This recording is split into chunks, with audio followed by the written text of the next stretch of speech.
Salaam, mkoa mwingine ambao tumekaa sana na tumefanya shughuli zetu sana za kimpira ni mkoa wa Dar es Salaam. Mpaka ndugu yangu Chiko amebahatika kupata mtoto mkoani Arusha hapa.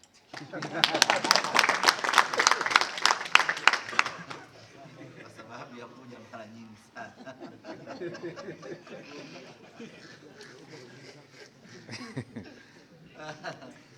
Lakini hii haiji kwa bahati mbaya. Yaani kwa nini sio Mwanza, kwa nini sio Mbeya, kwa nini sio Morogoro, kwa nini sio Dodoma, kwa nini ni Arusha? Na kwa sababu Arusha ni kitovu cha Simba Sports Club. Na ukiangalia ukitoa Dar es Salaam, mkoa mwingine pekee ambao umeshawahi kuhodhi tukio la Simba Day ni mkoa wa Arusha pekee. Kwa hiyo yote haya ukiangalia kiundani utabaini ya kwamba sio matukio ya bahati mbaya, ni matukio yenye makusudi ndani yake. Na kwa nini? Ni kwa sababu Arusha ni sehemu salama sana kwa Simba Sports Club ukitoa Dar es Salaam. Hata wakati mwingine Dar es Salaam huwa panachafuka, huwa tunafikiria Arusha. Kuna wakati unaweza ukahama Chamazi ukaenda KMC, ukatoka KMC ukaenda Meja Isamuhyo. Kote huko unaona wabaya wenu wanazidi kuwafatafata tu. Option inayokujaga huwa ni pendeni Arusha, kwa sababu Arusha ndio sehemu salama zaidi kwa Simba. Lakini siri moja niwaambie ya kuifanya Arusha kuwa sehemu salama kwa Simba ni umoja na mshikamano mliokuwa nao watu wa Arusha. Nimetembea mikoa mingi sana tangu nimekuwa kwenye hii nafasi. Niseme tu sio kwa sababu mko hapa, ni kwa sababu ya ukweli halisi ya kwamba Arusha mmekuwa na umoja na mshikamano na mapenzi makubwa, nyinyi kwa timu yenu na nyinyi wenyewe kwa wenyewe. Sijawahi kusikia migongano, mikwaruzano. Of course ipo na ndio hali halisi ya maisha ya binadamu, lakini kwa Arusha sijawahi kusikia. Sijawahi kuona Arusha wanachama au mashabiki wameitisha presi na kuanza kuishambulia klabu yao ama kushambulia viongozi. Sijawahi kuona harakati za kuipinga Simba katika makundi ya watu wa Arusha. Mara zote kwenye makundi hayo imekuwa ni kuzungumza namna gani ya kuipambania na kuisaidia Simba.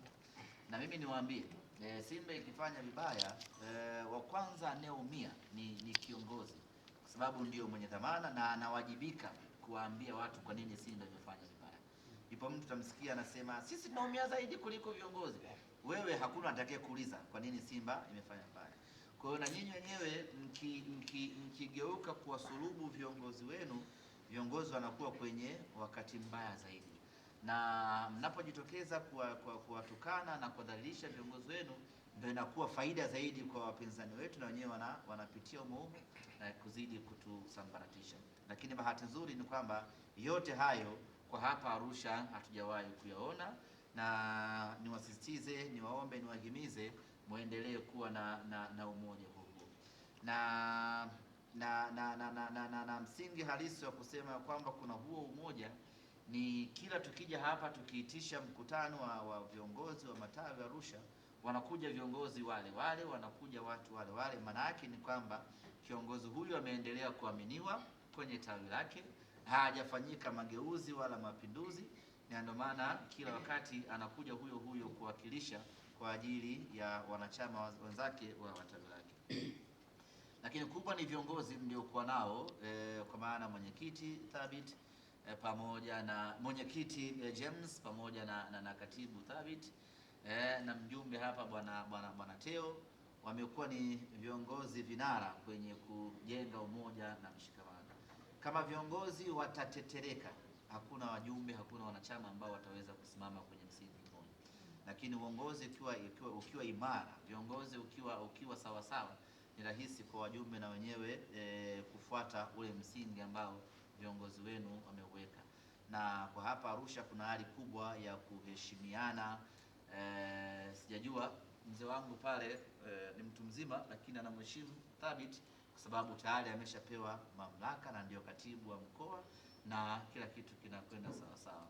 Mama Kichuya hapo ni mtu mzima, lakini anamheshimu James kwa sababu ni mwenyekiti wa Simba Arusha. Kwa hiyo hiyo attitude ya kuheshimiana kwa wanachama wenyewe kwa wenyewe na viongozi muiendeleze kwa maslahi mapana ya Simba Sports Club. Kama kila mkoa utakuwa mchungu, maana yake Simba atakosa pa kukimbilia. Kwa lazima kuwe kuna mkoa ambao kuna amani. Mambo yakishakuwa huko yamevurugika, sabuni imechafuka na maji yameloa, tunasema wacha twende wapi? Twende Arusha tukapate amani. Msimu huu mmekuwa sehemu ya mafanikio ya Simba. Kupitia Arusha tumefanikiwa kufika fainali ya kombe la shirikisho na tukafanikiwa kuchukua ubingwa wa kombe la CRDB, na tukasema kombe hili acha twende nalo Arusha ili wana Arusha wenyewe wakalione. Tulifanya paredi kubwa hapa Arusha, tukapita mtaani tukawakoga watu, lakini mazingira, muda na nini imekuwa mbanano. Tukasema pamoja na yote, lakini walau kombe lifike Arusha, kwa sababu kupitia Arusha ndio tulifuzu kutoka hatua ya 16 bora, tukamfunga Dodoma Jiji hapa kwenye mechi ambayo iliaminika kuwa ngumu, kwenye mfupa mgumu wa Dodoma Jiji. Kila mmoja alikuwa ameshajikatia tamaa kutokana na matokeo ya mechi ya kwanza ya sisi na Dodoma Jiji, lakini mechi ikaja hapa Arusha na wana Arusha mkatupeleka hatua ya robo finali,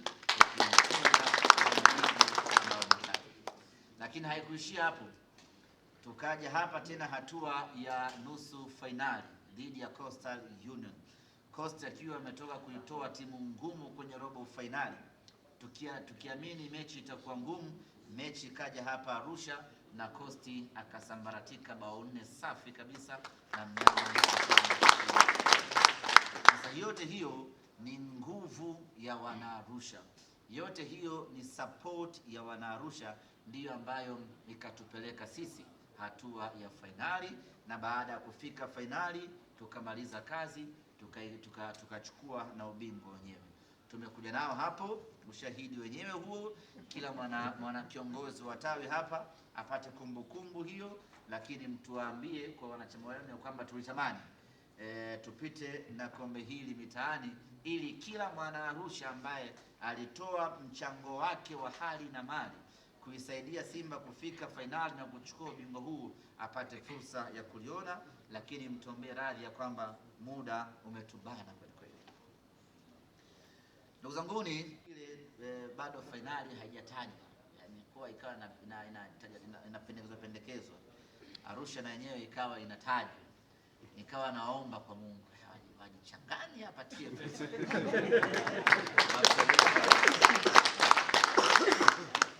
Nikawa naomba dua hiyo, TFF walete fainali hapa Arusha. Si mnaona Pemba, Azam kasema atahamia ligi ya Zanzibar. Sasa kwa hapa Arusha, baada ya mechi Azam sio tu angetishia kuhamia ligi ya wapi, yani alikuwa anakunjukia hapa, anaingia na manga anahamia Kenya. Kile ambacho tungemfanya kama fainali imekuja hapa Arusha. Tunajua namna gani ya kuishi hapa Arusha, namna gani ya kucheza hapa Arusha, mizizi yote ya hapa Arusha tunaifahamu. Kwa hiyo wangeileta tu fainali hapa, na kwambia muda huu ndugu yetu Azam angekuwa Kakamega. Ameanza maandalizi ya msimu. Ndugu zanguni, shukrani ambazo nimetaka niwafikishie kwa niaba ya viongozi wa juu wa klabu ya Simba, lakini vile vile kuwapa taarifa ya tukio kubwa ambalo tunakusudia kuja kulifanya hapa. Tunakusudia kufanya uzinduzi wa wiki ya Simba katika mkoa huu wa Arusha. Hivi Ngorongoro ni Arusha Manyara? Ni Arusha. Tunakusudia kufanya uzinduzi wa wiki ya Simba hapa katika mkoa wa Arusha, na kwa kipekee kabisa tumekusudia kwenda kuifanya katika Ngorongoro Crater.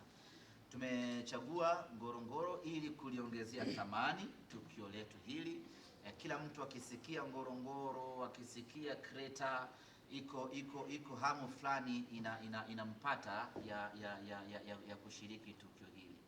Tukifanya hapa Arusha ingeleta msisimko mkubwa, lakini tukifanya Ngorongoro Kreta inaongeza msisimko zaidi na inaongeza ubunifu zaidi. Kwa hiyo tumechagua kwenda kufanya tukio hili katika hifadhi ya Ngorongoro chini kule Ngorongoro. Kwa wale ambao wanafahamu mandhari na mazingira ya Ngorongoro, pembeni ya bwawa la viboko wanaita Hippo Pool ama Ngoitoktok, pale ndipo ambapo tutafanya sherehe yetu ya uzinduzi wa wiki ya Simba. Tutaondoka Dar es Salaam tarehe 24 asubuhi. Tutafika hapa majira ya jioni. Tutawapitia wanasimba wenzetu wa hapa Arusha. Tutaondoka moja kwa moja kwenda kulala Karatu. Tumechagua kulala Karatu ili iwe rahisi asubuhi kuamka na kuingia Ngorongoro. Kwa hiyo tutalala Karatu. Asubuhi yake majira ya saa 3 saa 4 tutaianza safari ya kutoka Karatu kuelekea moja kwa moja Ngorongoro. Tutashuka chini wanasimba wote moja kwa moja mpaka eneo la Ngoitoktok, ambapo hapo tutafika, tutashuka kwenye magari ambayo tumepanda, tutakwenda kufanya shughuli yetu hapo. Tutakuwa na speech za viongozi mbalimbali ambao watahudhuria tukio hilo. Tutakuwa na burudani za muziki na hapa na pale na kigoma cha Faida. Tutaburudika vya kutosha pale. Tutaizindua rasmi wiki ya Simba hapo, na baada hapo tutarejea kwenye mabasi. Tutarejea kwenye mabasi, tutarejea moja kwa moja mpaka Arusha. Wa Arusha watabaki Arusha na wa mikoa mingine vile vile wataondoka kuelekea katika mikoa yao, na baada hapo kitakachofuata itakuwa ni mfululizo wa matukio ndani ya wiki hiyo ya Simba. Nafahamu kwa hapa Arusha mtakuwa na matukio yenu na nyie ya kufanya kuelekea katika wiki hiyo, lakini kubwa tunasisitiza matukio ya kijamii. Kama mtatoa damu, ahlan wa sahala. Kama mtalisha yatima, kama mtasaidia wazee, mtafanya usafi hospitali, sokoni, chochote mtakachoweza kufanya fanyeni kwa ajili ya kuadhimisha miaka 90 ya Simba Sports na kuadhimisha wiki ya Simba kuelekea katika kilele cha siku ya Simba almaarufu Simba. Utaratibu wa namna ya kwenda huko kwa hapa Arusha, watu wote watakao kwenda Arusha, gharama za kuingia Ngorongoro mle ni juu ya sisi Simba Sports Club pamoja na Ngorongoro. Kwa maana kwa fupi ni kwamba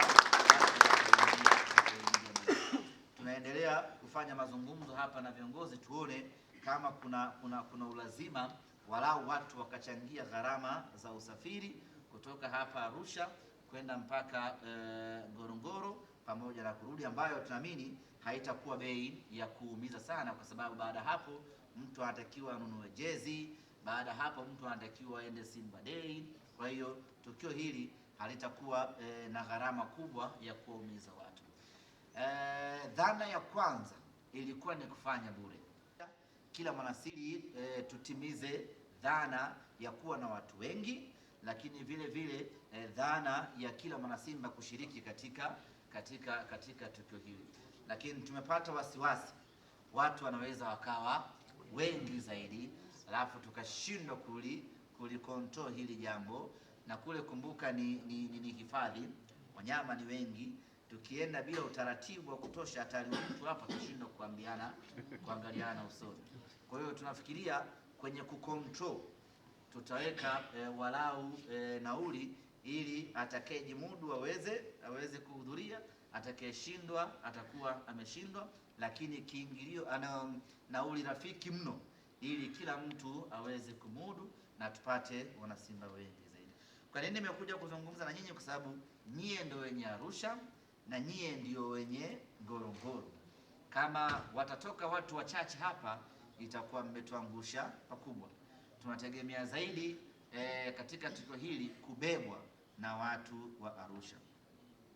Gharama za usafiri nitawaachia viongozi, watachakata namna ya kupata usafiri hapa, gharama zake na nini, na kila mtu tuone anaweza akachangia kiasi gani ili watu waweze kwenda na kurudi kwa amani. Gharama za kulala hizo kila mtu kivyake, na unaweza ukachagua ulale ama usilale, lakini asubuhi tunataka uwe macho ili unaweza kama zako ukakesha tu kwa kipengele cha kulala kisikuhusu. Ila asubuhi tunataka uwe macho ili tuelekeze tu wapi, tuelekee hifadhi ya Ngorongoro. Kwa swala la nauli na waachia viongozi hapa wenyewe watachakata gharama itakuwa kiasi gani, mtatuambia ili tusaidie kutangaza, watu waweze kujitokeza kwa wingi. Lakini tunataka safari hizi ama uratibu wake utokee kwenye matawi. Tunachoamini ya kwamba kila mwana Simba wa Arusha ana tawi lake. Kama hana tawi anatakiwa kuwa na tawi. Hawezi kuwa mwana Simba alafu mehenhen tu, yani haujulikani wewe kwenu wapi. Hata madhehebu yana nafasi zake. Si ndio bwana? Kuna Pentecoste, kuna sijua Luterani, si umeelewa Kila sehemu ina jina lake. Asiwezekane wewe kama mwana Simba alafu una tawi. Yani wewe upogo tu. Tunafanya hivi ili kuhakikisha kwamba kila mwana Simba anapitia kwenye tawi na matawi yanakuwa na wanachama wa kutosha na matawi yanakuwa na nguvu. Kwa hiyo yote ambaye anahitaji kwenda Ngorongoro atapitia kwenye tawi lake, atawasiliana na viongozi wake, watajiorodhesha kwenye tawi husika, watampa katibu orodha, bana sisi Sanawari tuna watu 30 wanakwenda Ngorongoro, unafanyika utaratibu wa pamoja, tunakwenda kwa pamoja, tunarudi kwa pamoja, jambo linafana kwa namna hiyo. Baada ya kusema hayo, ndugu zangu,